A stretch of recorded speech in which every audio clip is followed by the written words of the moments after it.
ఏపీలో కూటమి ప్రభుత్వం వచ్చాక రియల్ ఎస్టేట్ మందగమనంతో రిజిస్ట్రేషన్ల శాఖ ద్వారా వచ్చే ఆదాయం పడిపోయింది. రాబడిని పెంచేందుకు ఎన్ని ప్రయత్నాలు చేసినా చివరకు భూముల విలువలను భారీగా పెంచినా ఫలితం లేకుండా పోయింది.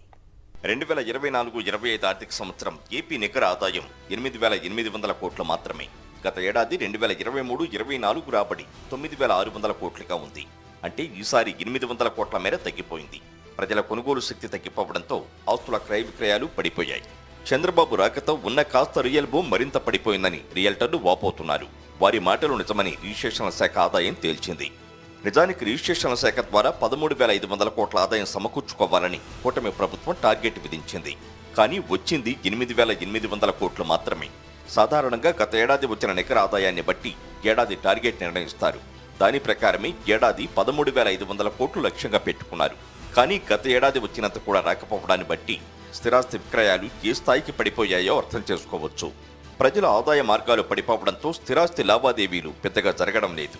రాష్ట్రానికి భారీగా పెట్టుబడులు వస్తున్నాయని, పరిశ్రమలు క్యూ కడుతున్నాయంటూ చంద్రబాబు ఎల్లో మీడియా చేసే ప్రచారమంతా ప్రజలను మభ్యపెట్టడానికేనని స్థిరాస్తి లావాదేవీలు స్పష్టం చేస్తున్నాయి. వాళ్లు చెప్పే మాటల్లో కొంతైనా నిజం ఉంటే స్థిరాస్తి లావాదేవీలు పెరగాలి, లేదా కనీసం గతంలో జరిగినట్లయినా జరగాలి. కానీ గతం కంటే తగ్గిపోయాయి.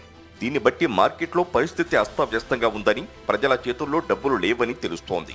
8,800 కోట్ల రాబడైనా వచ్చిందంటే దానికి భూముల విలువ పెంపు కారణంగా చెప్పుకోవచ్చు. ఫిబ్రవరి 1 నుంచి భూముల విలువను 40-50% మేర పెంచారు. దాంతో ఆదాయంలో కొంత తేడా వచ్చింది. ప్రజలపై ఆ భారం కూడా మోపకపోతే 8,000 కోట్లను కూడా అందుకోలేకపోయేవారమని అధికారులు చెబుతున్నారు. డాక్యుమెంట్ల సంఖ్య కూడా భారీగా తగ్గిపోయింది.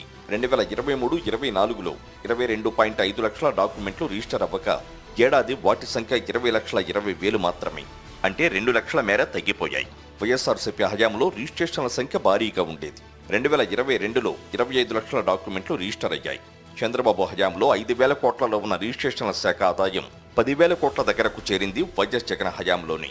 ఇప్పుడు దానిని చేరుకోలేక చంద్రబాబు ప్రభుత్వం ఆపసోపాలు పడుతోంది.